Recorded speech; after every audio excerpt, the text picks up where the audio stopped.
Saludos, estamos en el Centro Español de Sindonología y estamos desarrollando un ciclo de conferencias o de charlas formativas para quienes pretendan o quieran profundizar en el tema de la síndrome. Hasta ahora hemos realizado 4 charlas, lo que pasa es que una de ellas está dividida en 2, que es la 3A y la 3B, que es la de la historia, y bueno, pues ahora vamos a continuar con la charla quinta, que es en cierta medida continuación directa con la cuarta, lógicamente, que era la de la que hace referencia a la ciencia, la ciencia estudiando la síndrome, ¿no? Los estudios científicos de la sábana santa.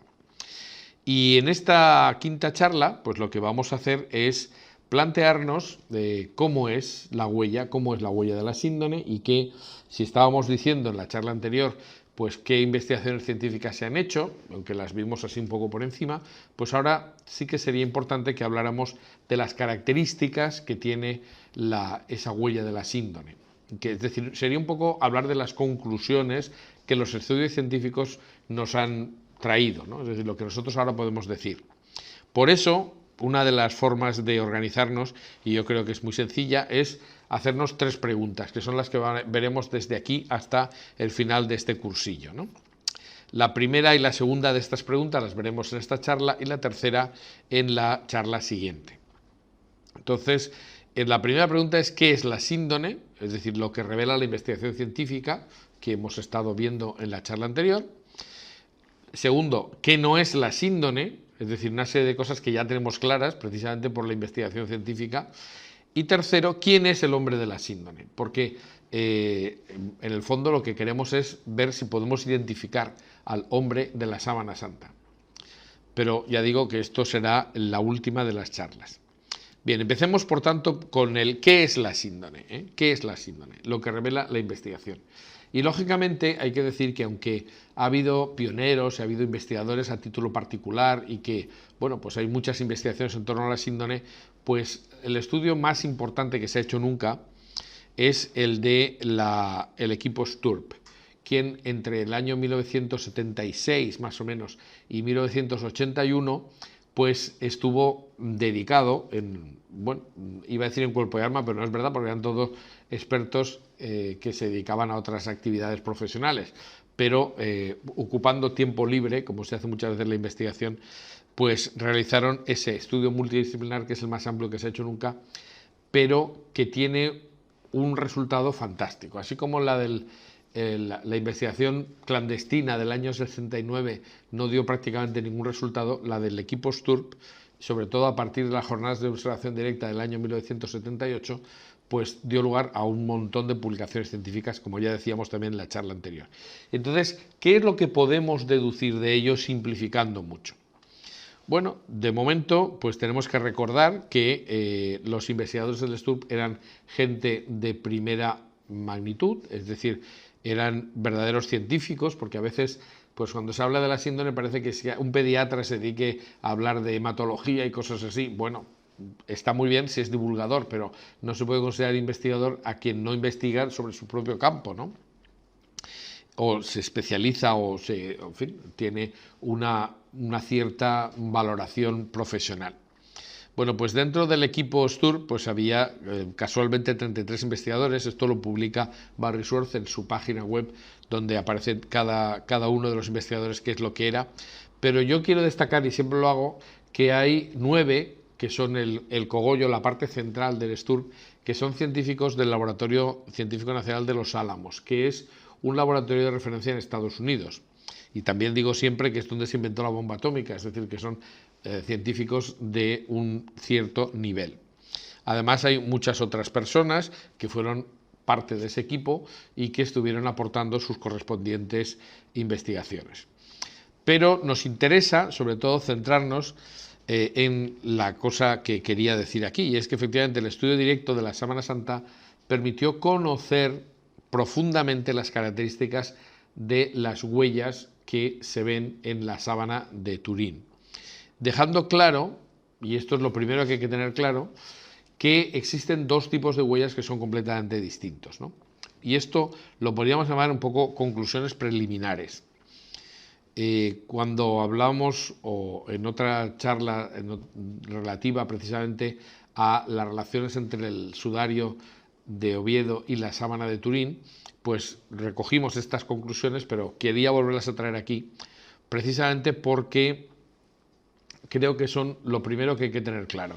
Y podemos reducirnos a 4 puntos. Primero, las marcas que hay en la sábana son de 2 tipos. Hay unas marcas que son de contacto, básicamente manchas de sangre, y luego hay otras que podemos llamar la impronta, la huella del cadáver, que en realidad tienen una formación completamente distinta y no son comparables. Bueno, pues respecto a las manchas de sangre, se formaron por contacto cuando la síndrome envolvió el cuerpo tendido de un hombre. Esto es una cosa que es una de las primeras conclusiones. La segunda es que la dirección de la sangre que se ve en la sábana prueba que el cuerpo había estado previamente en posición vertical. Y eso se ve muy bien, por ejemplo, si se hace un estudio del rostro. También que las marcas de sangre y la impronta del cuerpo son 2 acontecimientos separados en espacio y tiempo. Es decir, una cosa es que la llegada de la sangre a la tela y otra es la huella. Pero sorprendentemente, como ya pone de manifiesto Alan Adler con el equipo Sturp, pues debajo de la sangre, una de las cosas que se comprobó es que debajo de donde hay sangre no hay imagen. Las fibras de lino de la síndrome no tienen imagen. Es decir, que una de las cosas que hay que tener en cuenta a la hora de pensar cómo se ha producido pues la sucesión de huellas es que primero se marcó la sangre y más tarde llegó la impronta a la tela. Eso parece absurdo y es descabellado casi pensarlo, pero es lo que hay. Así que, en definitiva, tenemos que decir que la huella del cuerpo no tiene un mecanismo conocido. Es decir, no se transfiere a la tela por contacto porque tendría un montón de deformaciones, cosa que no ocurre, sino por un mecanismo desconocido que le da el aspecto de la proyección sobre un plano.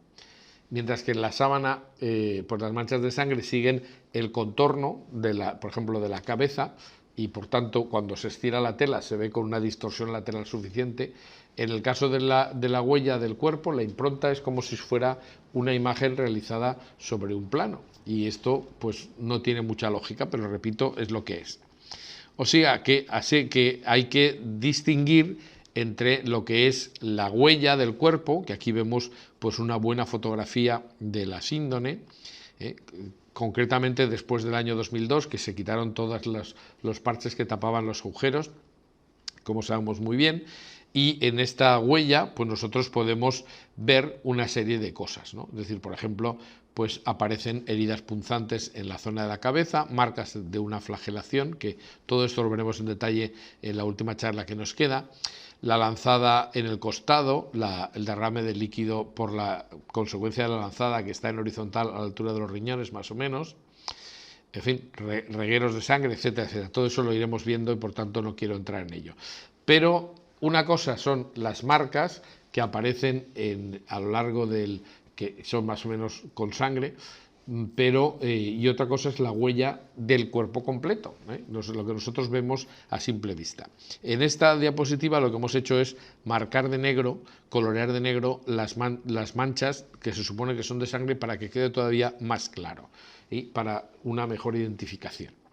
Por tanto, manchas de contacto y otras que no se han producido por contacto porque no tienen deformación y son como la proyección sobre un plano. Esto sería el resumen de todo lo que he dicho hasta ahora. Pues bueno, vamos a centrarnos precisamente en estos 2 tipos de huellas. Por una parte, las manchas de contacto pues nos hacen pensar pues una pregunta que el equipo Sturp quiso contestarse, porque se preguntó 2 cosas, que es a lo que vamos a dar más o menos contestación. La primera pregunta es si es sangre lo que realmente parece sangre en la síndrome, y la segunda, que veremos después, según veamos las características de la impronta, es qué es lo que forma la impronta, es decir, cómo se ha producido la huella del cuerpo. Respecto de la primera pregunta, de si es sangre lo que parece sangre en la síndrome, pues luego haremos referencia, bueno, luego será en la última charla, haremos referencia un poco más profundamente, pero tenemos que decir que esto originó una polémica que algunos todavía no han resuelto, porque la información que se tiene sobre la síndrome pues depende de la que tenga cada uno. Y hay gente que sabe cosas que han ocurrido últimamente y otros que se han quedado en informaciones de hace muchos años. Entonces, efectivamente, sobre si era sangre o no, se produjo una extraña polémica con un personaje que es Walter Macron, ya fallecido. Walter Macron llegó a decir que él había hecho unos análisis en la sábana y según él lo que había era óxido de hierro, pero evidentemente no había sangre. Entonces esto es necesario contarlo un poquito, teniendo en cuenta que lo volveremos a contar con más amplitud más adelante. Simplemente decir que Walter Macron era parte de los científicos que se reunieron en el Congreso de Albuquerque, pero no formó nunca parte del equipo STURP. También es verdad que, como nos cuenta Barry Schwartz, en aquel momento pues el mundo no era como es ahora, es decir, la inmediatividad de las comunicaciones era impensable, es decir, la gente se tenía que llamar por teléfono, tenían que quedar en un lugar, tenían para encontrarse, para compartir ideas, tenían que verse físicamente y todo eso pues hace que no siempre quedara la cosa clara, ¿no? Walter Macron, cuando va con el equipo STURP, bueno, él realmente no fue a la investigación directa sobre la sábana santa, sino que le mandaron una serie de portaobjetos con unas muestras que parecía de sangre. Y entonces él encuentra en una de esas muestras óxido de hierro. Y entonces él decide que la imagen de la síndrome está formada por una pintura de óxido de hierro. Bueno, pues eso es una exageración, es decir, porque que haya una muestra que tenga óxido de hierro no significa nada, entre otras cosas porque cuando la sangre es antigua y se oxida, el óxido de hierro pues puede ser una señalización de que ahí hay sangre. De hecho, una de las cosas que no se hizo muy públicas y que muy poca gente conoce, o por lo menos la que debería, es que el óxido de hierro que encuentra Walter Macron es tamaño submicrón. Y eso evidentemente no se puede hacer a base de limaduras de hierro y un mortero, ¿no? Es decir, que no hay posibilidad de hacer un polvo tan fino de óxido de hierro. Sin embargo, ese es el tamaño que tiene el hierro que está en la sangre. Es decir, que no hay nada que sea incompatible entre lo que dijo Walter Macron y lo que dijeron otros científicos. Concretamente, dentro del equipo STURP sí que estaba el profesor John Heller, que hace un libro fantástico, muy bueno, en inglés, que publica contando cómo él se metió en toda la investigación del equipo STURP, cómo se ofreció como forense y cómo él, bueno, además es muy simpático cuando lo cuenta. Él dice, hice una lista de cosas a favor y cosas en contra para meterme donde no me llamaban, ¿no? Y entonces vio que eran mucho más las cosas contrarias que las que pues eran favorables a que él se metiera en este follón. Y al final terminó diciendo, dice, bueno, pero había una que era decisiva, que es que me interesaba muchísimo el tema y quería participar. Bueno, y eso fue lo que verdaderamente fue decisivo. Pero es verdad que él explica en este libro, que es reporte, diríamos traduciéndolo mal, o sea, informe sobre la sábana de Turín, lo que él cuenta es cómo llegó a cada una de las conclusiones que obtuvo y cómo tuvo una discusión con Walter Macron, pero que era un poco incomprensible, ¿no? Se le citó varias veces, no acudió a las reuniones, en fin, etcétera. Y luego, curiosamente, Walter Macron funciona totalmente por libre y además con una corporación que era la corporación de Walter Macron y la publicación de Walter Macron. Es decir, nunca jamás contrastó sus opiniones con el resto del equipo o con la gente del equipo STURP. Pero bueno, tengo que decir que, bueno, yo creo que quedó bastante claro con el paso del tiempo quién tenía razón, ¿no? Walter Macron se quedó con la idea de que él había descubierto que la sábana santa era una falsificación y claro, cuando salió la prueba del carbono 14, pues saltó a la palestra diciendo que él ya lo había dicho, etcétera, etcétera. Pero esto hoy día, pues como las cosas se van a su sitio, evidentemente no se puede parangonar en absoluto el estudio que hizo uno y el estudio que hizo otro, sobre todo porque lo que hizo Heller fue pues buenamente poner a la discusión pues sus conclusiones y además la razona completamente, mientras que Walter Macron simplemente pues estaba haciendo publicidad con sus propios medios y sus propias publicaciones, ¿no? Bueno, lo cierto es que Heller, que aquí lo vemos en un momento precisamente compartiendo ideas con algunos otros miembros del equipo STURP, pues Heller dejó perfectamente determinado que se trataba de sangre, es decir, es una sangre muy antigua que está degradada, está degenerada, pero tiene elementos orgánicos pocos, pero inorgánicos los que tiene que tener la sangre, ¿no? aparte de que, bueno, pues yo no soy especialista en medicina y no quiero meterme mucho en concretar esto, pero bueno, queda clarísimo que se encuentra hematoporfirina, en fin, una serie de detalles que él cuenta en su estudio y va valorando por qué considera que efectivamente se trata de sangre.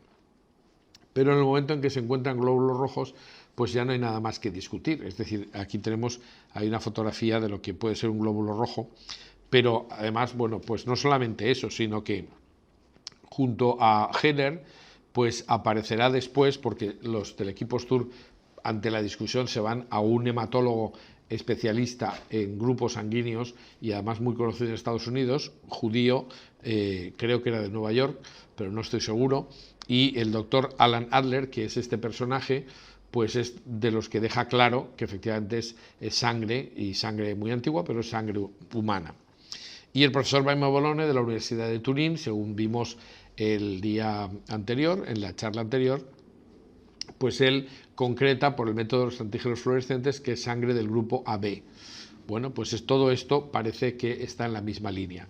Pero para hacer algunas citas que yo creo que vale la pena tener claras, pues por ejemplo, el profesor Alan Adler dice en la Academia de las Fuerzas Aéreas de Colorado Springs, en Colorado, ya en la reunión del año 1979, si esto no es sangre, me como el microscopio, ¿no? Me como este microscopio. Él estaba totalmente convencido de que la sangre, no era cristiano, no tenía ningún interés especial en determinar que la sangre era la sangre de Cristo, ni nada de eso, y de hecho la fotografía en la que está con los brazos abiertos o con las manos abiertas, yo creo que es de sorpresa cuando le dijeron de dónde procedía la sangre, porque no le habían explicado en qué estaba trabajando estos científicos de Colorado, ¿no? También Adler, en el Symposium de New London, concretamente 2 años después, concluyó que es tan cierto que hay sangre en la síndrome como en nuestras venas. Conociendo al personaje, yo tuve la suerte de conocerlo en un congreso en Niza, el año 93, la verdad es que era un personaje bastante curioso. Y una persona que no tenía que demostrar nada, era súper conocido por todo el mundo, y la verdad es que tenía una forma de hablar así muy, muy americana, y eso de hay sangre como en nuestras venas, pues le pegaba muchísimo que lo dijera, ¿no? De una forma un poco más seria, el profesor Baima Bolone publica en Sindon, en 1985, lo siguiente: estudiados los antígenos eritrocíticos M, N y S, se han encontrado un gran parecido con los de los hebreos yemeníes actuales, considerados unos de los semitas más puros, porque los judíos yemeníes son los que menos contacto han tenido con los pueblos limítrofes y por tanto, bueno, pues se considera que el grupo sanguíneo y las características biológicas pues apuntarían a una coincidencia con una hipotética identificación con el caso de Jesús.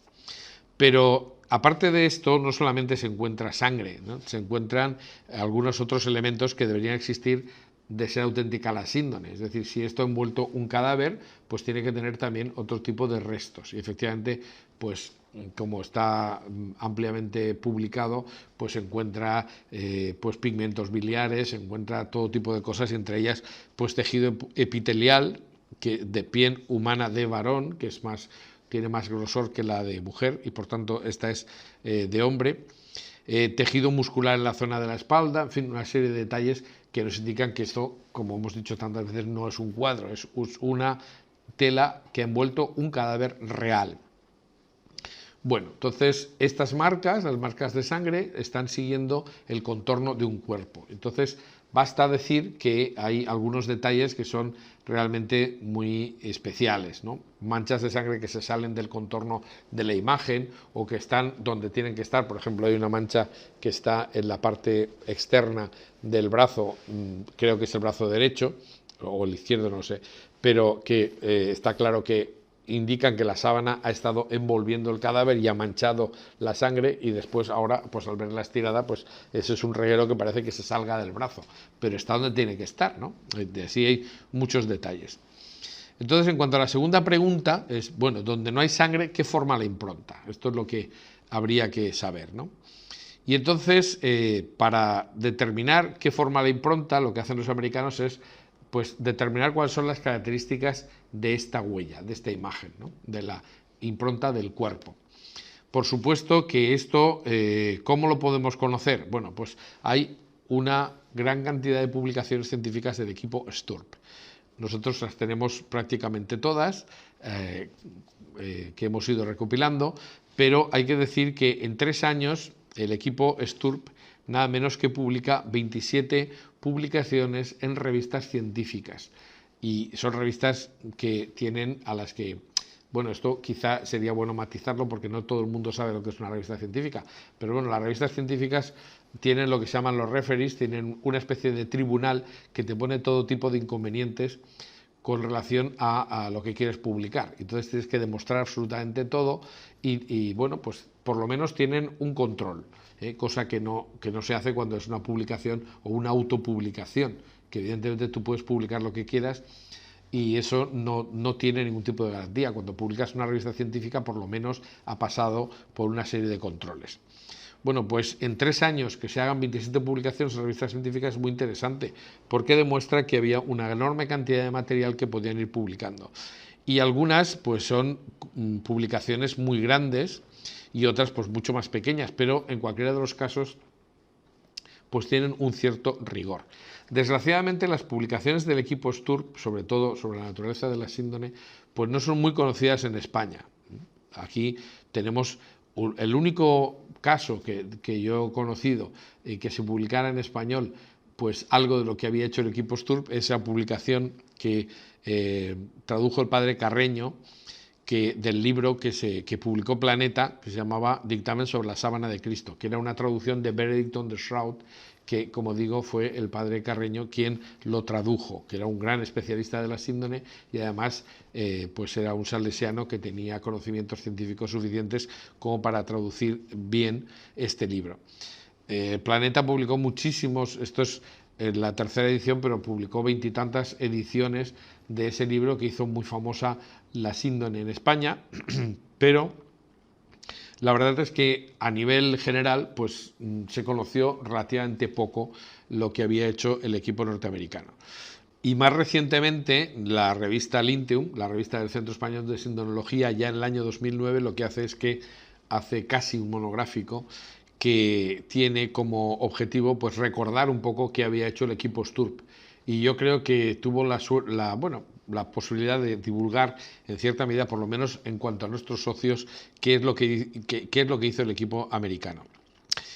Bueno, pues basándonos en esto e intentando ser muy sintéticos, pues vamos a ver que en realidad la gran aportación del equipo STURP es darse cuenta de que las características de la sábana santa son 9 y que estas 9 características que se dan todas ellas en la síndrome excluyen la posibilidad de falsificaciones y eso realmente es lo que tenemos que decir.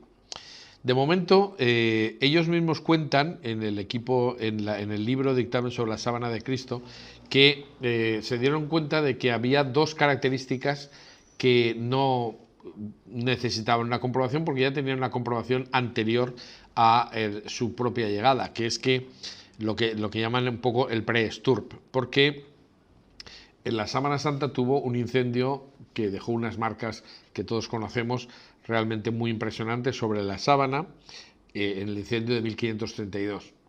Sin embargo, pues antes de eso, en la síndrome ya había 2 tipos de marcas que nos permiten conocer 2 características de la sábana, ¿no? Porque, por una parte, la sábana se había quemado en el incendio de 1532, tuvo que haber una gran cantidad de calor y eso supuso pues una alteración de la temperatura pues brutal, porque hay que tener en cuenta que para que se funda una caja de plata pues tiene que llegar en la fundición a los 920 grados. Eso quiere decir que si se utilizó agua, esa entró hirviendo seguro, y aparte de eso pues ya la sábana tenía una serie de marcas que se ven también pues en diversos lugares de la sábana, ya que hemos mencionado anteriormente. Bueno, pues de estos cambios de temperatura tan bruscos y de la seguridad de que la sábana ha estado empapada de agua y que no obstante pues no se ha corrido la pintura, que es una de las cosas que más impresionó a algunos de los científicos, pues podemos deducir 2 características. Son por una parte la estabilidad térmica y por otra parte la estabilidad hidrológica, Quiere decirse, por tanto, que junto a donde la tela se quemó, y la verdad es que teniendo en cuenta que ha habido una alteración de temperatura muy fuerte, pues no ha ocurrido como sí ocurriría cuando se tratara de algún tipo de pigmento, que es que el cambio brusco de temperatura y el cambio pues de zonas prácticamente quemadas habría alterado el color de la pigmentación de los próximos centímetros, ¿no? Y sin embargo, pues esto no ha ocurrido. Es decir, la huella, la impronta del cuerpo es la misma en zonas limítrofes a las quemaduras y en zonas que están alejadas de esas quemaduras. También pasa lo mismo con la estabilidad hidrológica. Se ve claramente que estas marcas de agua han dejado, pues sí, han hecho que la suciedad o los materiales añadidos hayan dejado un cerco, pero curiosamente esa estabilidad hidrológica no ha alterado, o sea, no se ha alterado, no se ha corrido la pintura, diríamos. En segundo lugar, o tercero, si contamos estas dos características, la tercera característica sería la ausencia de pigmento. Es decir, esto es algo que se puede comprobar simplemente mirando con microscopios importantes, ¿no? Pero, por ejemplo, de una forma muy sencilla, y por supuesto viendo la espectrografía de las muestras tomadas, ¿no? Pero, en cualquier caso, pues una de las formas más fáciles de verlo esto es que si comparamos la sábana santa con las copias pintadas que existen a partir del siglo XVII sobre todo, pues esas copias, en ellas se ve perfectísimamente la existencia de pinceladas, la existencia de líneas, de contornos, que puesta al trasluz la sábana no se ve la impronta del cuerpo, sí que se ve lo que en la sábana existe. Por ejemplo, las zonas donde hay sangre, donde hay material añadido por el agua o algunos detalles concretos de marcas que han llegado por contacto a la sábana, pues todas estas se ven al contraluz. Pero si se pone con luz transversal y nos fijamos en la huella del rostro o del cuerpo, pues está desaparecido, y ha desaparecido porque no hay material que esté haciendo más opaca la tela en ese punto. Entonces, esto es muy curioso, ¿no? O sea, la imagen, la impronta del cuerpo es transparente desde ese punto de vista. ¿Qué es lo que la forma? Bueno, pues hay una degradación de la celulosa, que es lo que le da cierto color, pero no es un color pintado. Si comparamos pues con lo que ocurriría con un cuadro, pues la verdad es que se ve clarísimamente la diferencia. La cuarta característica también es la superficialidad.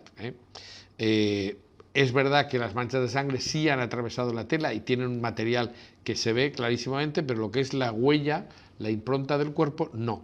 Es muy superficial. De hecho, lo que dijo el doctor Adler, y hay un documental en que lo cuenta, dice: si un hilo fuera del tamaño de mi brazo, solamente tendría huella, solamente tendría impronta, pues las fibras que serían el equivalente al vello superfluo o superficial, mejor dicho, de mi brazo, ¿no? Es decir, que solamente algunas fibrillas son las que han cambiado de color, y es la mayor o menor densidad de estas fibras, que todas tienen el mismo color, la mayor o menor densidad la que produce a nuestros ojos un punto más claro o más oscuro. O sea que aquí tenemos un detalle también importante, ¿no? Es decir, es una imagen absolutamente sutil, sin ningún tipo de contorno de línea parecido. Una quinta característica sería la estabilidad química, es decir, hay las fibras estas que tienen imagen, tienen un color pardo amarillo que se ha intentado quitar. El equipo Sturbe intenta 300 tipos de decolorantes y no consiguen que se vaya ese color, porque según ellos lo que ocurre es que no es que sea la fibra que esté coloreada, sino que es una fibra degradada, y esa degradación no se puede eliminar porque es la de la propia fibra, ¿no? Entonces ellos toman muestras de zonas con imagen, sin imagen, etcétera, y sus análisis lo que les lleva es a pensar que lo que hay ahí es una degradación de la celulosa del lino, de las fibras más superficiales de algunos hilos, que eso es lo que forma la imagen. Por tanto, no se puede eliminar ese color. Otra característica que está relacionada con la posibilidad evidente de que no se trata de una pintura, y es la no direccionalidad. Es decir, cuando hacen el estudio correspondiente, concretamente este lo hicieron en el Jet Propulsion Laboratory de Pasadena, como se ve en la placa de la izquierda, pues ellos ven que hay un un punto, o sea, mejor dicho, que la imagen está, dijéramos que está como proyectada perpendicularmente al lienzo, pero no hay una direccionalidad de la imagen, como ocurriría, por ejemplo, si se tratara de algún tipo de pintura, aunque fuera con puntillismo, aunque fuera una imagen hecha con acuarela, siempre cuando se distribuye el color se le da una direccionalidad.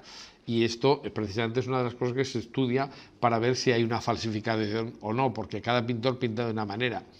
Entonces, estos procedimientos que se utilizan habitualmente pues, en el estudio de obras de arte, pues nos permiten conocer muchos detalles. Y en el caso de la síndone, pues no hay direccionalidad, es una proyección sobre un plano prácticamente. Otra característica que conocemos desde el principio de estas charlas es la negatividad. La imagen de la síndone es una imagen muy sutil, muy suave, sin contornos, sin líneas, pero tampoco se termina de interpretar bien hasta que no ves el negativo fotográfico. Y en el negativo fotográfico es donde nosotros entendemos la imagen. Es decir, de tal manera que se ha dicho que el negativo fotográfico es el positivo óptico, es decir, lo que nuestros ojos ven como la imagen real del hombre de la síndone está en el negativo. Una octava característica es la pormenorización, es decir, hay una gran cantidad de detalles que pueden pasar desapercibidos a quien no estudia la sábana con profundidad o con detalle, pero cuando se le dedica tiempo, se ven ampliaciones, se estudia, pues se ve que nos da muchísima información. Esa pormenorización pues es alguna de las detalles que nos permiten reconstruir qué ha pasado con el hombre de la síndone, los veremos en la charla última, pero está claro que esta es otra de las características, ¿no? También, pues como también dijimos en la charla anterior, la información tridimensional es otra de las sorpresas de la sábana santa. Es decir, no hay imagen solamente en los puntos de coincidencia, de contacto entre el cuerpo y la tela, sino que hay zonas del cuerpo que es imposible que hayan tocado la tela, que aparecen reflejadas en la huella, en la impronta, solo que con una proporción, o sea, en proporción a la distancia entre la tela al cuerpo en cada punto, pues hay mayor o menor intensidad. Eso es lo que quería decir. Es decir, que es una intensidad variable según el relieve de un cuerpo. Por eso la imagen interpretada por un ordenador se puede interpretar como una imagen en 3 dimensiones, porque hay una variabilidad de la mayor o menor densidad de la imagen en cada punto según el relieve del cuerpo. Por tanto, la información tridimensional es la novena característica que los americanos del STUR pues destacan. Entonces, de acuerdo con esto, lo que tenemos que decir es, si las manchas de sangre, el único problema que plantean es si la sangre es auténtica, si se ha conservado, si no se ha conservado, si están los elementos que tienen que estar,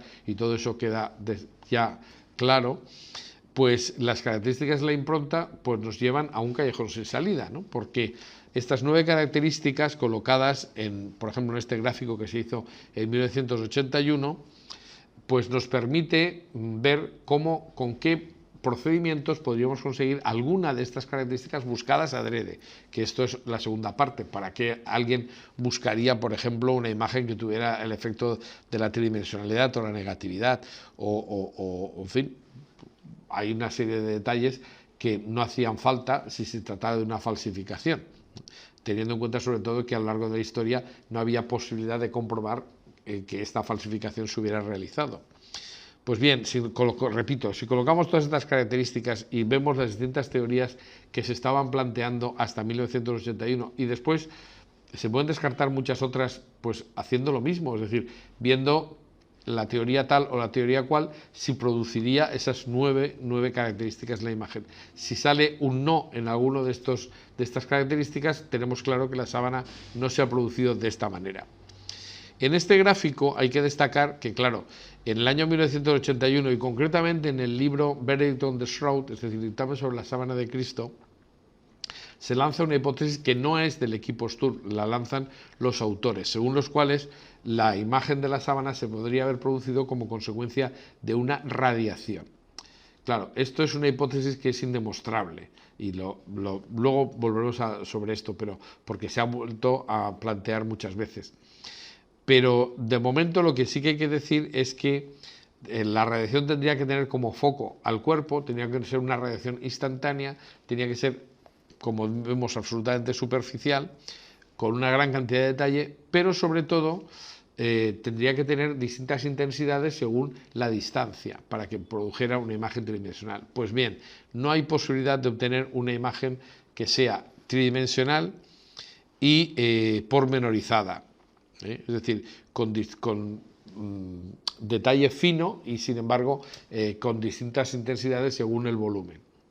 Esto, ya digo, lo trataremos después un poco más ampliamente. Pero lo decía porque dentro de esta gráfica hay un posible, en la última línea, que sea una radiación de calor, de luz, o no se sabe de qué, porque no hay ninguna radiación así. Pero vamos, esto es como decir que un círculo cuadrado solucionaría el tema. No hay posibilidad de que haya un círculo cuadrado. Por tanto, la cuadratura del círculo es una cosa que se ha buscado muchas veces, pero no se ha conseguido plenamente. Entonces, dentro de las distintas teorías, pues basta con que haya un no para que descartemos la posibilidad.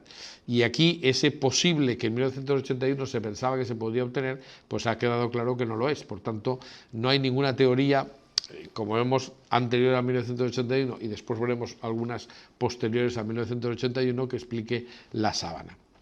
En definitiva, entonces, ¿qué es lo que forma la huella? ¿Qué es lo que forma la impronta? Pues como he dicho antes, y vale la pena aprendérselo bien, es la degradación de la celulosa del lino en las zonas más superficiales de algunos hilos, lo que forma la imagen. No es pigmento, no es vapor, no es vapor y contacto, no es ninguna de las características que hemos visto o ninguno de los métodos que hemos visto en la gráfica anterior puede justificar la imagen de la síndrome. Entonces, bueno, esto es una enorme contribución del equipo Sturm y vamos a leer algunas de las conclusiones que publicaron en 1981, porque vale la pena pues, leer directamente lo que dicen los científicos.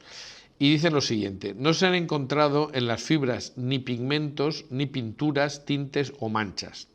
La radiografía, la fluorescencia y la microquímica de las fibras confirman que no es posible que la imagen fuera creada con pintura.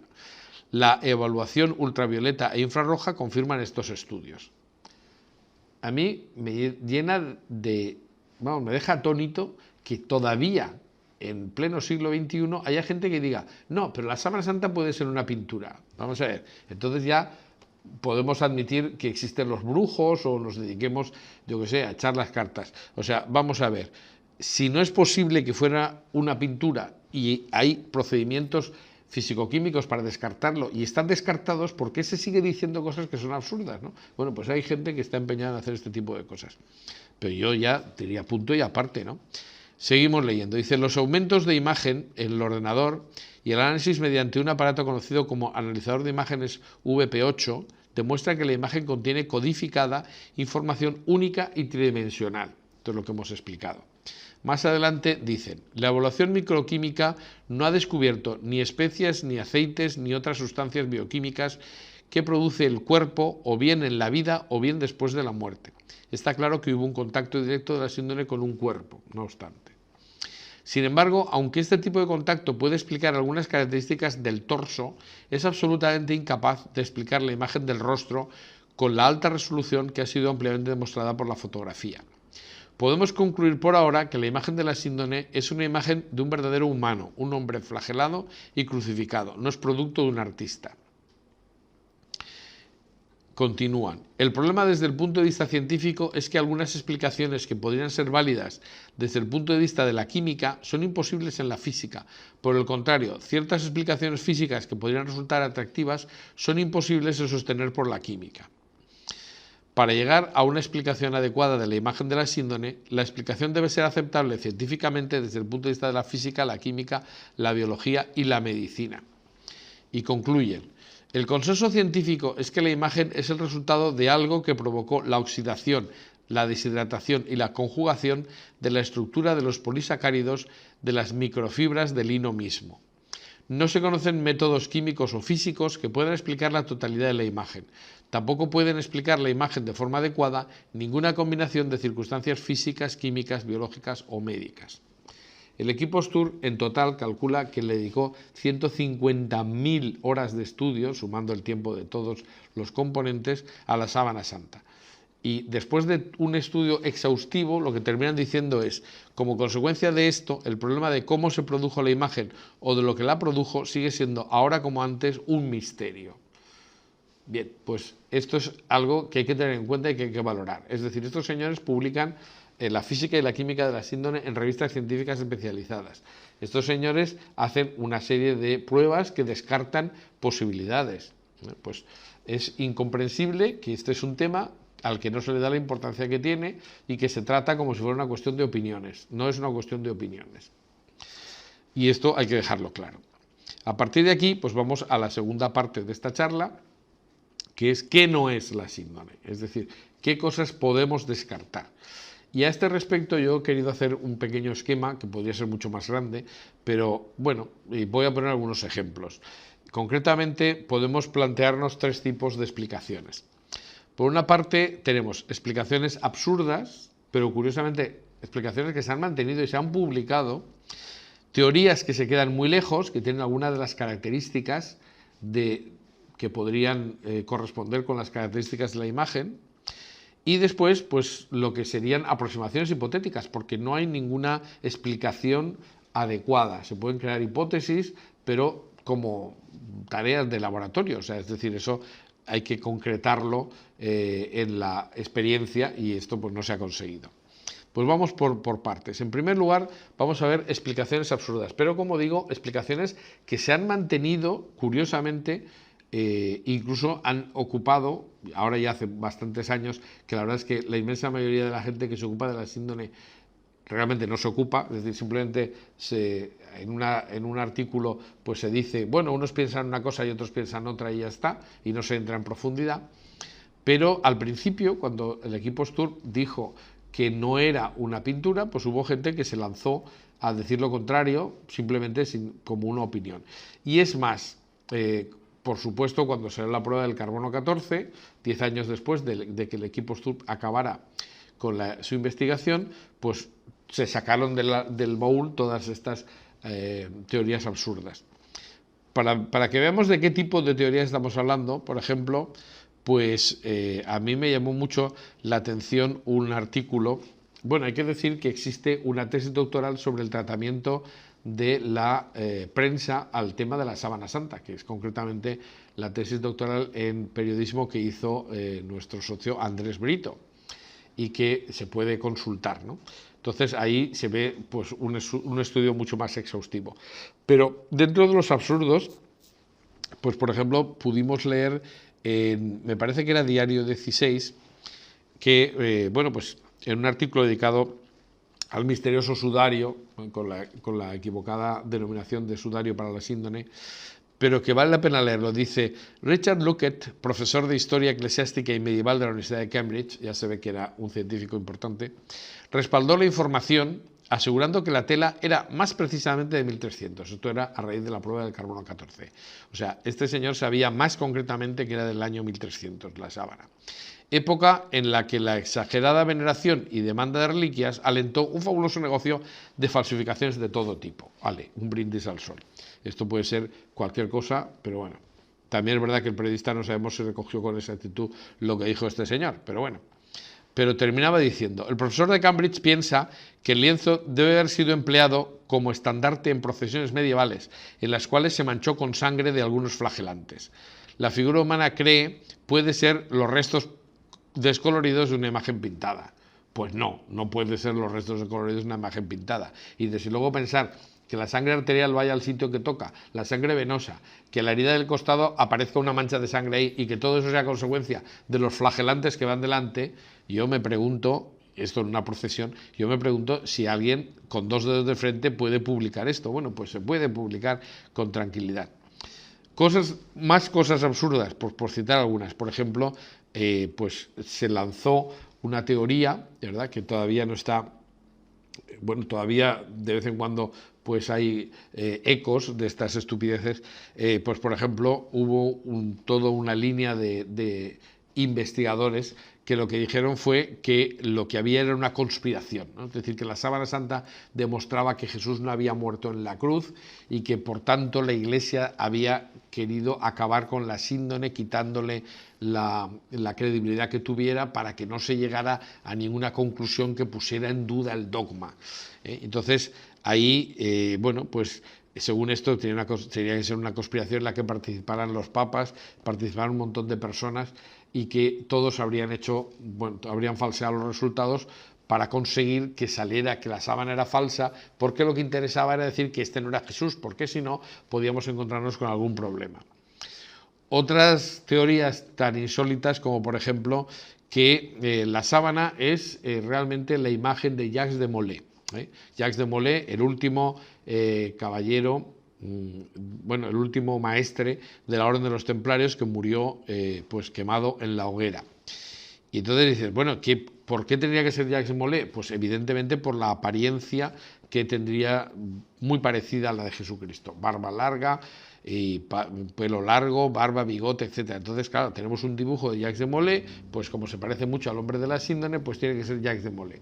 Entonces, pequeño detalle, hombre, Jacques de Molay se quemó en la hoguera, por tanto, su cuerpo estaría completamente chamuscado, no quedaría nada, como después lo van a meter en una sábana y quedar su huella. Bueno, pues esto era tan sorprendente como que decía que, claro, como el cuerpo estaba caliente, al colocarlo en la sábana, pues se habría dejado una huella con pelo y todo, es decir, de un cuerpo chamuscado o carbonizado.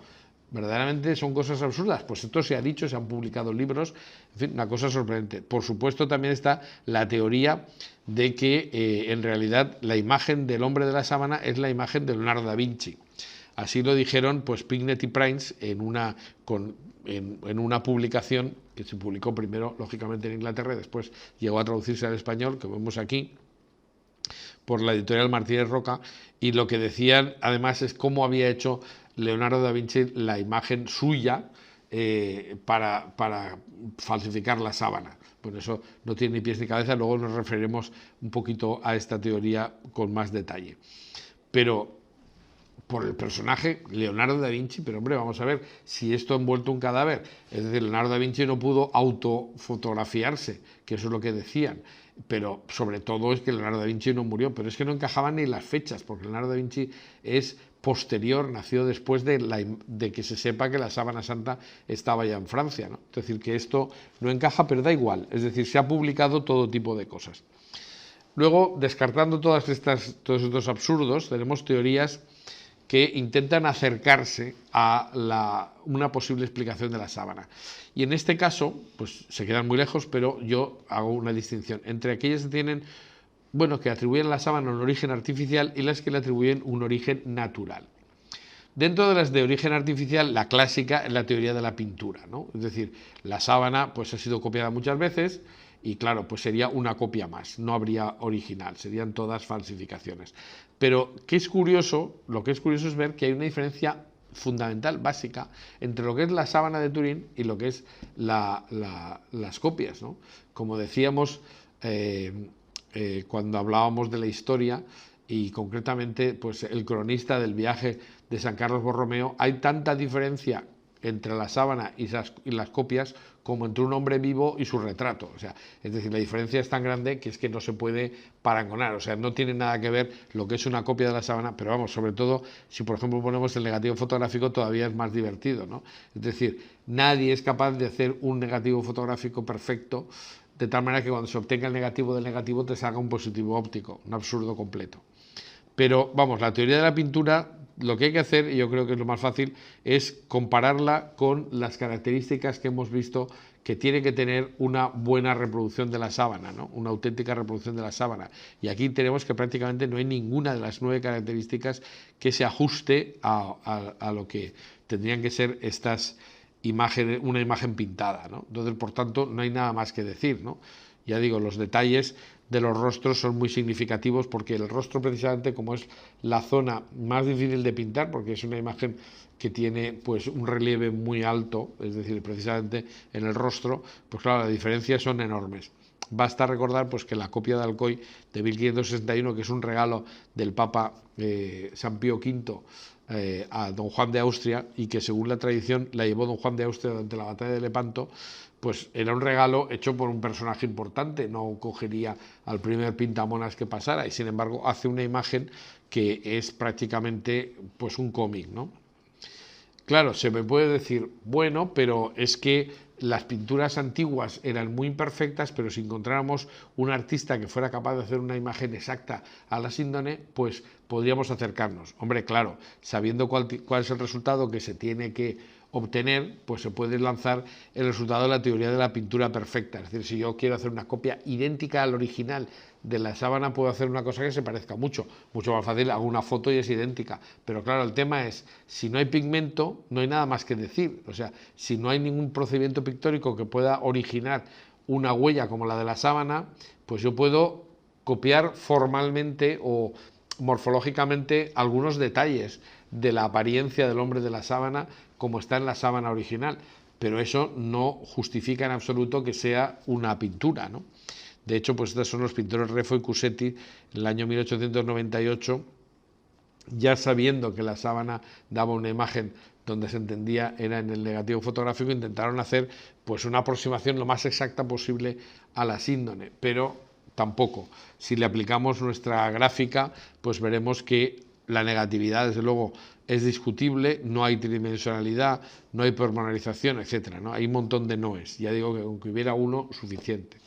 Otra teoría que se ha lanzado bastante en serio era la teoría del bajorrelieve repujado. Es decir, pero claro, ahí la dificultad es máxima, porque si lo difícil es hacer la sábana, más difícil es hacer un bajorrelieve perfecto que permita hacer una huella como la de la sábana. Es decir, que ahí, dijéramos, nos complicamos más la vida todavía, ¿no? Por ejemplo, fue una teoría que tuvo mucha fama porque se hizo en un programa de televisión en Estados Unidos, y concretamente el que lo hizo fue un señor que es un ilusionista, ¿no? un prestidigitador, o un mago, dijéramos, un mago norteamericano llamado Joe Nickel, que era presidente de una asociación de escépticos. Porque es curioso, porque hay también grupos que se dedican a discutir sobre los ovnis y tal y cual en contra, que me parece muy bien, pero también meten la sábana en este tema, que no tiene nada que ver en el asunto, porque los ovnis no se han estudiado científicamente, las síndones sí. Entonces no es lo mismo que lo que dice la física, la química y las ciencias reales, las ciencias empíricas que se utilizan habitualmente para el conocimiento, que lo que pueda decir pues un parapsicólogo o una persona que nos dice que todo son energías sensoriales y cosas así. Entonces, pues los escépticos se meten, dijéramos, en el tema de la sábana como si fuera uno más. Bueno, pues Joe Nickel lo que hace es que coge un relieve de Bing Crosby, y entonces pues coloca una tela encima, y entonces con una muñequita pintada con óxido de hierro, pues entonces se dedica, siguiendo un poco la teoría de Walter Macron, hace una cosa que para quien no sepa lo que es la sábana, pues le puede recordar, ¿no? Entonces, bueno, pues eso tuvo mucho éxito, la teoría del bajorrelieve repujado. Pues evidentemente lo que no puedes hacer es decir que esto se ha hecho con óxido de hierro si no lo hay. Entonces, no hay nada más que decir. Pero no obstante, si le aplicamos nuestra plantilla, vemos que tenemos muchos noes todavía. Es decir, eso no se puede conseguir. Y aunque se pudiera, pues claro, conseguir un bajorrelieve perfecto, pues también sería ya, como digo, difícil. Ahora bien, hay otro añadido. ¿Cómo es posible que primero se colocara la sangre y luego se hiciera la imagen? Pues esto tampoco tiene ni pies ni cabeza, ni con el repujado ni nada. Quería, y he dicho antes que íbamos a volver a tratar un poquito la teoría la discusión con Walter Macron, porque este señor lo que dice es que ha encontrado óxido de hierro, y también posteriormente siguiendo sus análisis, encontró un fragmento de pintura de Vermellón. Y de hecho publica un libro que autopublica, que se llama El día del juicio para la sábana de Turín, ¿no? Walter Macron entonces dice que ya está claro, se ha hecho con óxido de hierro y que se ha hecho con pintura. Sin embargo, hay que tener en cuenta una cosa que es mucho más sencilla, y es que existen decenas de copias de la sábana que se han hecho, muchas de ellas consta expresamente, se han hecho después de pintadas, se les ha dado se han frotado a veces o se han contactado con el original. Es decir, hay que pensar que quienes estuvieran haciendo copias pintadas y antes de que la pintura se secara completamente, frotaron o tocaron con la sábana original. Y esto se hacía precisamente para obtener una reliquia de contacto. Bueno, pues es perfectamente aceptable que algún fragmento de pintura de Bermellón quedara. El tema es si la sábana está pintada con pintura de Bermellón o no, y si no lo está, tampoco hay nada más que decir, ¿no? Porque además es evidente que si no está pintada con pintura de Bermellón, lo que estamos es ante una situación, como ocurre en tantos otros casos, de contaminación. Es decir, en la síndone se ha encontrado todo tipo de cosas, fragmentos de, bueno, se ha encontrado, ahí vemos una gota de cera clarísimamente, pero también se ha encontrado tierra, se ha encontrado ácaros, como se ve en la última de las diapositivas en la parte inferior derecha, y pues si se hace un análisis exhaustivo pues se encontrarán muchísimas más cosas. El tema es que la sábana no está hecha con ácaros, no está hecha con cera, no está hecha con tierra ni con nada de esto, ¿no? Entonces eso que exista es perfectamente aceptable, pero tenemos que valorarlo, ¿no? Y en ese sentido, pues, y por eso quería hablar un poco más de Walter Macron, hay que decir que Walter Macron es un personaje que fue muy conocido en los años 70 y 80, primero porque efectivamente tenía un laboratorio muy bueno, eso es verdad, pero que había cometido algún error, y en este caso pues vale la pena hablar del curioso caso del mapa de Vinland, que según Walter Macron era falso porque había encontrado un elemento metálico, no recuerdo exactamente cuál era, en el mapa. Entonces, según él, pues esto indicaba que el pigmento no era medieval, sino posterior. Hay que aclarar que ¿qué es el mapa de Vinland? Bueno, pues según cuentan las crónicas, sería un mapa que habrían hecho los vikingos, que habrían llegado antes que Colón a América, cosa que por otra parte no hay nadie que lo pueda ni asegurar ni negar, porque es perfectamente aceptable que los vikingos llegaran a América. El tema es que América no se llama Vinland, no es la tierra de los vikingos, porque no hubo una civilización allí a partir de ese descubrimiento, cosa que sí ocurrió cuando llega Cristóbal Colón.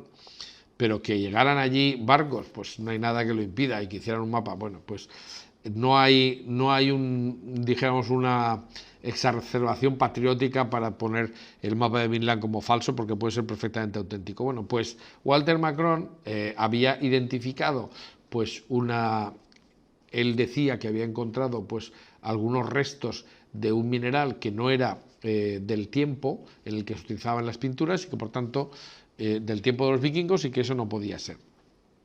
Bueno, pues curiosamente después se descubrió que la cantidad era milésimas, entonces lógicamente incluso se demostró que ese metal estaba en el cuero de la vaca sobre el que se había pintado, y no en la pintura. Es decir, ¿qué quiero decir? Pues que a veces cuando uno tiene un instrumento suficientemente sofisticado, pero se pasa de calibración y no valora, pues puede encontrar cosas que le llevan a dar conclusiones equivocadas. Es decir, que es perfectamente aceptable que se encuentre Bermellón en la síndone y no quiere decir que la sábana esté pintada, o que haya este metal en un mapa y eso no quiere decir que no sea de la época de los vikingos, ¿no? Entonces, cuando se utiliza, como digo, sin valorar el resultado, pues un resultado puede dar lugar a conclusiones absurdas. Claro, en el caso de Walter Macron, como nunca comparó sus datos con el resto del equipo Sturm y nunca se dejó pues buscar una coordinación entre lo que estaban encontrando unos y otros, y además él no vio la síndone, sino que vio simplemente unas muestras y entonces encontró algo de contaminación en las muestras, pues eso no es suficiente como para poder sacar ninguna conclusión. Luego se ha intentado, por supuesto, pues con óxido de hierro hacer una imagen parecida, en fin, estamos en lo mismo del relieve, ¿no? No nos sirve de nada, porque aquí no tenemos ninguna bueno, no nos da, la plantilla no nos da todos los positivos que tendría que darnos. Otra teoría, la teoría de la sábana humedecida. Es muy curioso porque aquí se ha hecho con un sujeto que se ha colocado estratégicamente y se le ha colocado una tela. ¿Por qué no se cubre la cara? Porque en la cara sí que no hay ningún tipo de posibilidad de que la imagen tenga ni pies ni cabeza, ¿no? Pero, en fin, aquí pues se colocan unos ungüentos, y entonces se coloca la tela y entonces se cubre el cadáver y entonces pues claro se quita y entonces pues puede ser que produzca una huella. Bueno, una huella que no tiene nada de sutileza, como podemos ver, pero desde luego en la cabeza sería un fracaso absoluto. Le aplicamos la plantilla y una vez más nos encontramos que no hay nada que hacer. Otra teoría que se ha planteado, la del bronce recalentado, ¿eh? Es decir, nosotros cogemos una moneda, un relieve, lo calentamos, entonces ponemos la tela encima y entonces ahí se produce una degradación de la celulosa del lino. ¡Ay, parece que nos vamos acercando! Bueno, pues resulta que lo que no se puede es conseguir que no pase la imagen al otro lado de la tela, porque la chamuscadura siempre es muchísimo más de lo que se podría imaginar. Es decir, tendría que ser una huella tan sutil y tendría que estar unas fracciones de segundo en la tela sobre el bajorrelieve, entonces, o sobre el bronce. Bueno, pues esto desde luego nadie lo ha conseguido. Esto es lo mejor que se consiguió y ya se ve que no puedes evitar que la huella pase al otro lado, y en la síndone no lo hay. Pero además le aplicamos nuestra plantilla y una vez más nos encontramos que no puede ser. Teorías diversas. Antes hemos citado a Pincknett y Prince. Bueno, pues Pincknett y Prince lanzan la teoría de que la sábana era una autofotografía de Leonardo da Vinci. Y entonces, por ejemplo, es el que recoge también el libro de Juan Eslava Galán, El Foro de la Sábana Santa y las Reliquias de Cristo, donde, bueno, está tan lleno de errores que a mí me llama con otro nombre, en fin, bueno, es una cosa sorprendente. Pero, bueno, como siempre hay gente que compra cosas y gente que las vende, pues eso es perfectamente lícito. Bueno, pues la teoría de Juan Eslava Galán, que no es más que la traducción del libro y la copia del libro de Pincknett y Prince, lo que pasa es que aquí, claro, como Juan Eslava Galán es un señor que ha estudiado historia, pues lo de que sea una foto de Leonardo da Vinci no le cabía en la cabeza, y entonces, lógicamente, elimina eso. Pero todo lo demás es el libro de Pincknett y Prince. ¿Y quiénes son Pincknett y Prince? Pues un periodista y una contable que se dedican, según dicen ellos, a reproducir la imagen, y además lo hacen con una sencillez pasmosa, simplemente utilizando clara de huevo y algunos otros elementos que se pueden encontrar en cualquier casa, y pues de forma artesanal, en el fregadero de su casa, ellos dicen que pueden conseguir una imagen idéntica a la síndone, ¿no? Y evidentemente utilizando elementos que existían en la Edad Media. Así, y si uno se fija en la foto de la inferior de la parte izquierda de la diapositiva, ¿no ve que ahí hay unos focos impresionantes? ¿Cómo se puede utilizar esto en la Edad Media? Bueno, pues pequeño detalle que se omite en el libro, donde se dice que cualquier persona en el fregadero de su casa puede hacer una imagen como la de la síndone. Entonces, ¿qué es lo que ellos hacen? Bueno, pues lo que hacen es coger como se ve en las fotografías anteriores, coger un busto blanco, que por supuesto además tienen que reforzar el blanco para que pues refulja mucho, casi le colocan unos focos con muchísima intensidad, y cogen por otra parte una tela, la hacen fotosensible, utilizando pues la yema de huevo o lo que sea, entonces la ponen pegada durante horas, pegada a la tela, pegada o muy cerca del busto, y entonces consiguen hacer pues como una rudimentaria fotografía. Y claro, lógicamente, pues a partir de estos reactivos, o sea, es como inventar la fotografía con otro procedimiento. Es decir, en vez de utilizar el cloruro de plata, por ejemplo, pues utilizar algún reactivo. Bueno, pues efectivamente hacen una cosa que parece muy impresionante, pero hay que decir que no hay reactivos químicos en la síndone, con lo cual ya negamos la mayor, pero es que además en la síndone la sangre no está añadida, y además se corresponde con la realidad, repito, hay manchas de sangre, si se compara con lo que hicieron estos, pues la verdad es que es muy triste, ¿eh? Es decir, hay sangre premortal, postmortal, en fin, y todas estas cosas que sabemos y que no hace falta repetir. Pero vamos, el problema irresoluble es de dónde viene el foco de luz, porque esto es lo que ellos hicieron. Es decir, hacer una caja oscura, o sea, como pues eso, reinventar la fotografía, utilizar una cámara oscura y bueno, dedicarse a iluminar la cámara con unos lentes y conseguir que se haga una foto. Pero vamos, según estos, Leonardo da Vinci habría inventado la fotografía. Y además tan absurdo que se habría hecho una autofoto para colocarse. Bueno, dicen, no, es que el cuerpo es de un cadáver, pero luego él se colocó la cara. Pues qué tontería más gorda, ¿no? Y nadie fue capaz de interpretarlo, ¿no? Bueno, pues esta es una teoría que se ha dicho muy en serio, es decir, que, bueno, como el proceso de la cámara oscura es un proceso físico que se da en la realidad, pues de alguna manera se podría haber hecho una fotografía, pero claro, si contamos con que tenemos que colgar a un cadáver, porque está muerto, tenemos que colgarlo, claro, si lo colgamos en vertical no se queda en la postura del hombre de la síndrome, porque la postura del hombre de la síndrome es la de una persona que ha muerto, que está en rigidez cadavérica y que los brazos y las piernas están, bueno, los brazos se han replegado sobre el cuerpo, pero las piernas son las de un crucificado y la posición del cuerpo es la de un crucificado. Entonces, de momento habría que crucificar a alguien, pero eso lo omiten. Si colgamos un sujeto, pues la verdad es que la imagen no se parece en nada. Y además, ni la distancia es la que consiguen Pingnett y Price colocando una tela pegada, ni por supuesto la luz. Entonces, claro, colocar aquí a un sujeto a la luz solar y claro, el sol a lo largo de las horas va cambiando de sitio. Entonces, bueno, todo esto no encaja en absoluto y no se ha hecho. Es decir, esto es muy gracioso porque son teorías que son ideológicas, o sea, no se han presentado pruebas de que se pueda conseguir algo así. Bueno, y ya pues nos quedarían otras teorías, por ejemplo, las de teorías del origen natural de la imagen, la impronta. Estas eran las clásicas, las que se habían pensado siempre. Hay una que es muy sugestiva porque obtiene el negativo da una imagen que es muy, muy realista, que es lo que se llama el efecto Vogt-Klinger. Seguro que lo he pronunciado fatal, pero hay que tener en cuenta que es lo que pasa, y yo creo que algunos lo hemos hecho, colocas unas hojas o una flor en las páginas de un libro, que eso antes se hacía mucho, entonces se cierra y claro, con el paso del tiempo, pues ¿qué ocurre? Pues que esa flor deja la huella, deja la huella sobre el papel, ¿no? Entonces, claro, ahí consigues hacer un negativo y el negativo pues parece que sea la fotografía de la propia ramita. Bueno, sí, pero claro, primero se tendría que aplicar mucha presión, se tendría que estar durante muchísimo tiempo, eso con un cadáver no se puede hacer porque entre otras cosas el cadáver se corrompe, en fin.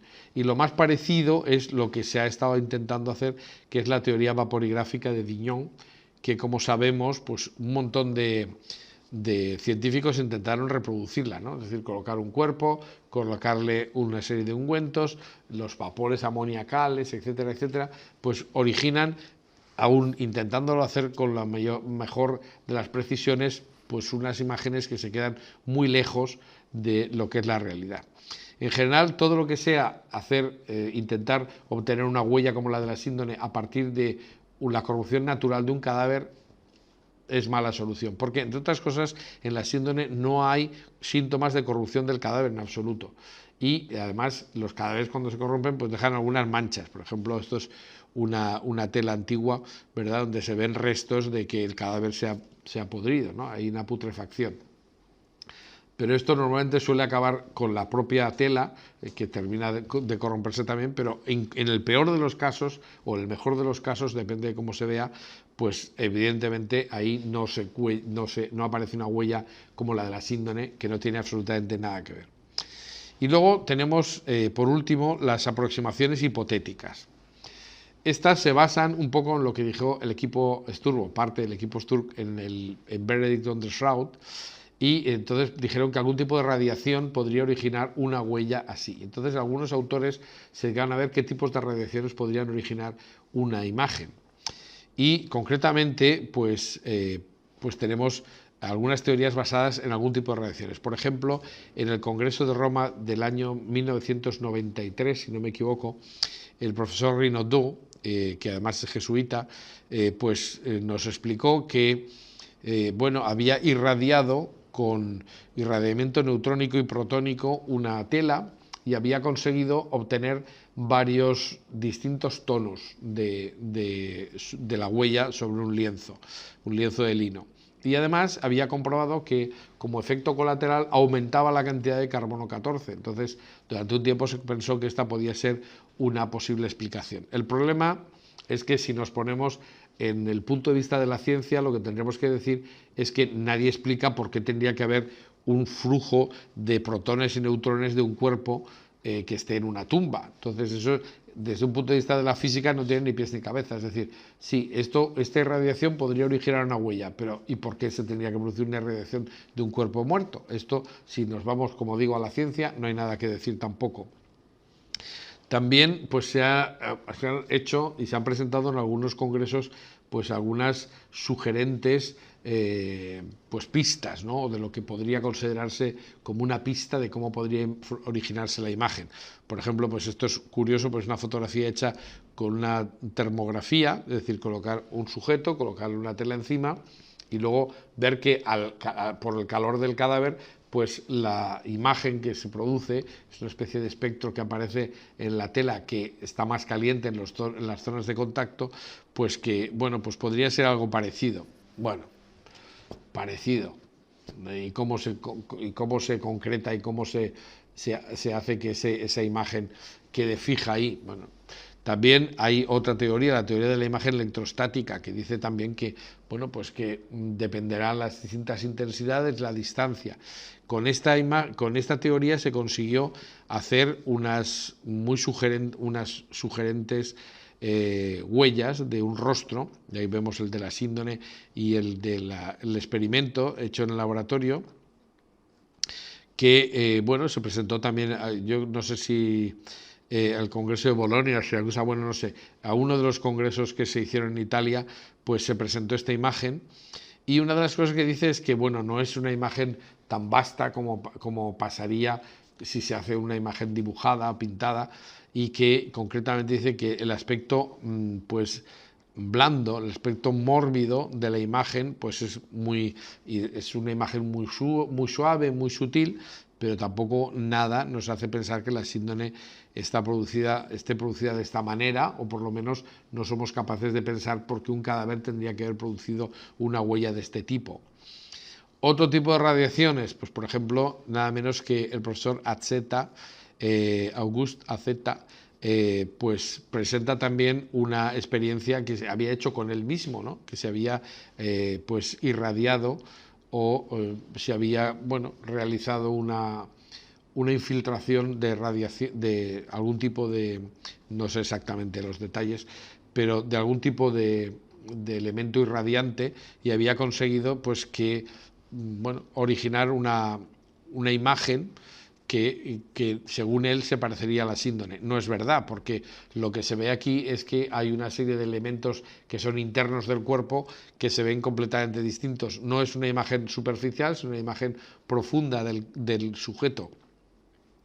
Y aunque se puede hacer una fotografía y encontrar que esa fotografía puede tener una información en cierta medida tridimensional, pues no se puede ir mucho más lejos tampoco. Es decir, estos son todo hipótesis que se ha intentado experimentar, se ha visto que se podía conseguir algo y entonces se ha considerado que eso podía ser una pista, pero no se ha podido ir mucho más allá. Realmente, pues para concluir, dijéramos, esta parte de las teorías y de las hipótesis, nos tenemos que plantear una pregunta, y es si podría ser fruto de una radiación instantánea emanada por el cuerpo, independientemente de cuál sea el tipo de radiaciones o de los procedimientos que estemos utilizando. Entonces, yendo al fondo del asunto, o yendo a la morfología del asunto casi, pues tendríamos que decir que tenemos un problema irresoluble. Como he dicho, un tipo de radiación desconocido es no decir nada. Decir que la imagen de la síndone tiene las características de una radiación, pues lo mínimo es que tendríamos que distinguir que hay dos tipos de radiaciones. Hay radiaciones que son colimadas y radiaciones no colimadas. Una radiación isotópica no colimada es aquella que produce la salida de los haces de luz en todas direcciones. Por ejemplo, la que produciría una bombilla clásica.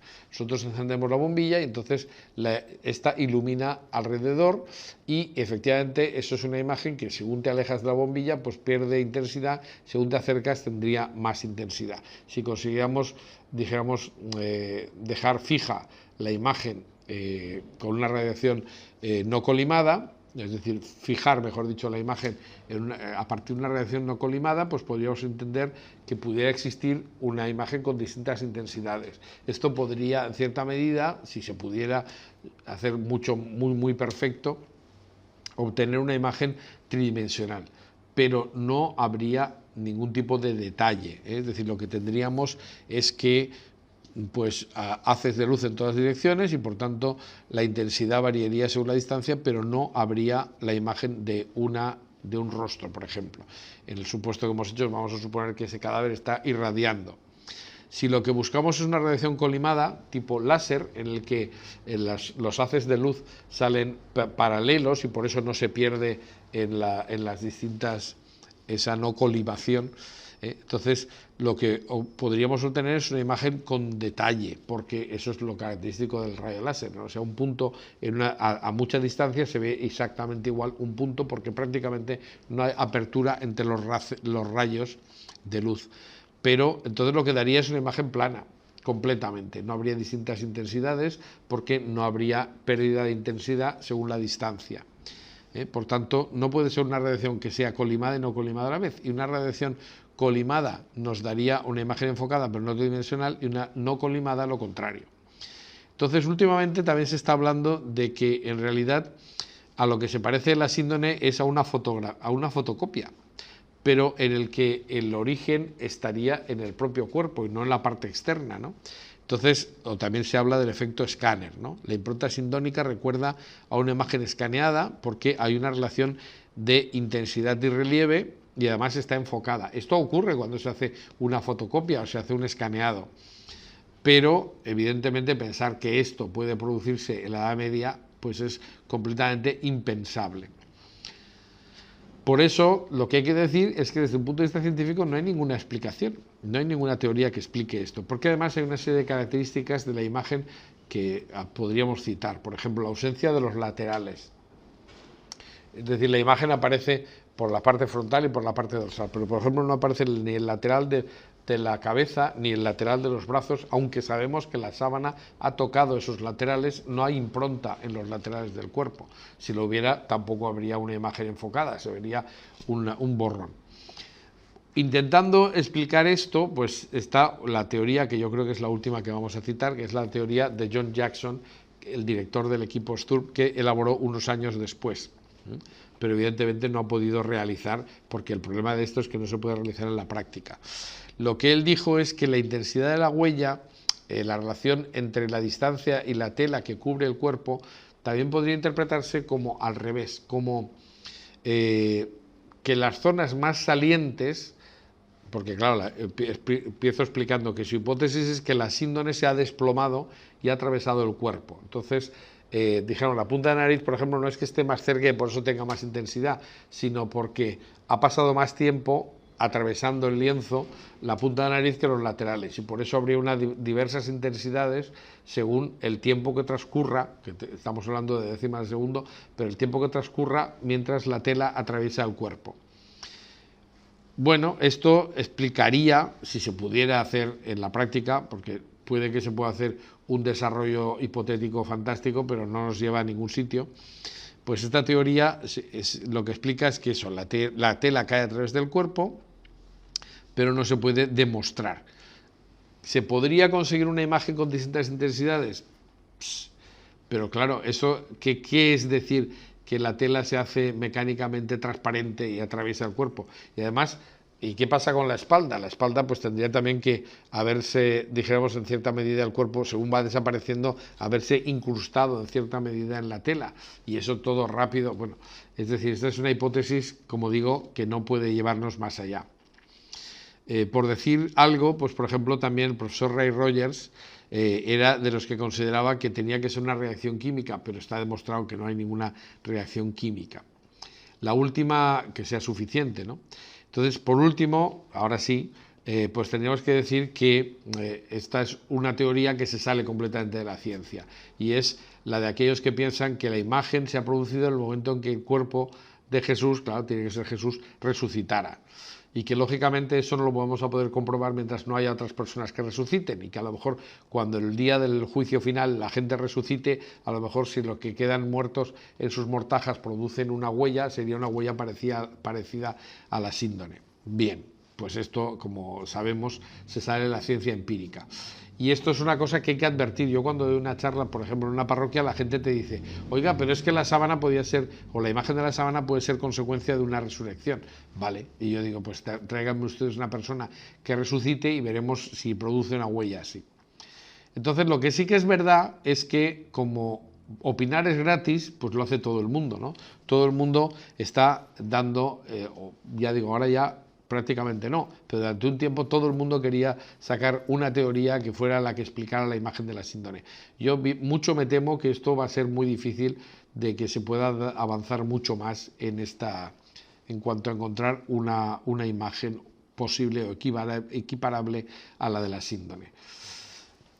Pues bueno, si los creyentes se quieren quedar con la idea de que es fruto de la resurrección, muy bien, pero no lo van a demostrar nunca.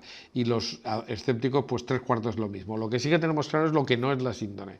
Y lo que no vale es jugar con las cartas marcadas. Es decir, lo que nos interesa es lo que es y lo que no, pues no. Es decir, yo creo que siguiendo el razonamiento que hemos seguido desde el principio, lo que nos dice la ciencia es que no sabemos cómo se ha producido la imagen. Pues el que diga cómo, que lo demuestre, pero demostrarlo supone llevar a la ciencia empírica a una demostración. Por eso, yo recuerdo que hace años, hablando con el padre Carreira, él decía que lo que había que hacer era proponer un concurso en el que se diera, por ejemplo, $1 millón o $1 millón a aquel que demostrara cómo se ha producido la imagen de la síndrome, pero presentaron igual, pero con que teniendo en cuenta que los que presentaron una imagen que no fuera equivalente tendrían que pagar prenda o algo así, ¿no? Es decir, tendrían que, por la pérdida de tiempo que suponía, tendrían que tener algún tipo de penalización. Yo me sumo a esta idea. La verdad es que estaría muy bien. El problema es que no tenemos $1 millón para darlo, pero yo creo que casi seguro que no tendríamos que llevar a entregar nunca esta cantidad. Bueno, entonces, ¿qué es lo que nos queda? Pues nos queda, en la última de las charlas de este ciclo, plantearnos quién es el hombre de la sábana santa, porque eso es algo que sí podemos hacer aparte de lo que hemos visto desde el punto de vista de la ciencia empírica. Veremos lo que nos dicen los evangelios, lo compararemos con lo que nos dicen los forenses y veremos si podemos identificar al hombre de la síndrome, aunque no sepamos cómo se produce la imagen. Pues eso lo veremos en la última charla.